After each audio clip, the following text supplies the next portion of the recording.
اعوذ باللہ من الشیطان الرجیم بسم اللہ الرحمن الرحیم۔ تمام دیکھنے اور سننے والے ناظرین کو میری طرف سے السلام علیکم۔ صبح نہار منہ انجیر کھانے سے دانت مضبوط ہوتے ہیں۔ موٹے لوگ مونگ پھلی کھایا کریں، اس سے وزن میں کمی آنا شروع ہو جاتی ہے۔ کھیرا زیادہ سے زیادہ کھاؤ، یہ جسم کو مختلف بیماریوں سے بچاتا ہے۔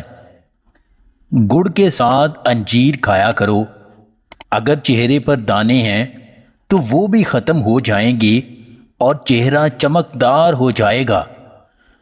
روزانہ صبح کے وقت نہانے سے انسان کی جوانی تا دیر قائم رہتی ہے اور صحت بھی اچھی رہتی ہے۔ جسم میں تھکاوٹ اور کمزوری محسوس ہو تو ناریل کے ساتھ کشمش کو ملا کر کھایا کرو۔ اگر قوت باع کم ہو گئی ہے تو وہ بھی اس کے استعمال سے بڑھ جائے گی۔ رات کو لیموں کاٹ کر چہرے پر مسل دیا کریں، 70 سال تک چہرے پر داغ دھبے نہیں آئیں گے۔ اگر سر میں بیری کے پتوں کا پانی لگایا جائے تو بال گرنا رک جاتے ہیں۔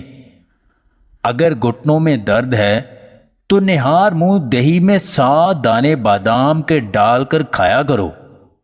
جسم پر اگر خارش ہو تو کھیرے پر کالا نمک چھڑک کر کھایا کرو۔ کلونجی کے استعمال سے ہاتھوں اور جسم پر ہونے والی خشکی کو روکا جا سکتا ہے۔ جسے تلاوت قرآن سے انس ہو جائے اسے دوستوں کے بچھڑنے سے فرق نہیں پڑتا۔ اگر آپ کو ہماری یہ ویڈیو پسند آئے تو اسے لائک اور شیئر ضرور کیجیے گا، اور مزید ویڈیوز حاصل کرنے کے لیے ہمارے اس چینل کو سبسکرائب کر لیں۔